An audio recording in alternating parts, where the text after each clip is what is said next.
আমি এখন বসে আছি ট্রেনে আর আমার সাথে আছে আমার মাসি। আমরা যাব হাবড়াতে। আমার চোখ মুখ দেখে বুঝতেই পারছো মুখ-টুখ ফুলে গেছে। মানে আমার মুখে ভীষণই অ্যালার্জি হয়েছে কিছুদিন ধরে। তো যাব ডাক্তারের কাছে। চলে এসছি হাবড়াতে।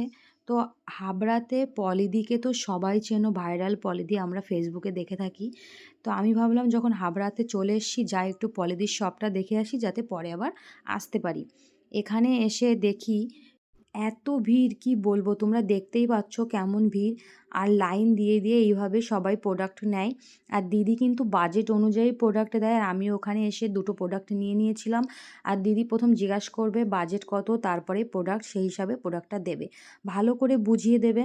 যদি বুঝতে না পারো ওই যে কাকু দেখতে পাচ্ছ ওখানে সবাইকে বোঝাচ্ছে, ওখানে চলে আসতে হবে, কাকুর কাছ থেকে বুঝে নিতে হবে। প্লাস বুঝতে না পারলে ভিডিও করতে হবে বাড়ি গিয়ে, যাতে সেই ভিডিওটা দেখে তোমরা বুঝতে পারো যে কখন কোনটা ইউজ করতে হবে। আমিও দুটো প্রোডাক্ট নিয়েছিলাম, কাকুর কাছ থেকে ভালো করে বুঝিয়ে নিয়েছিলাম।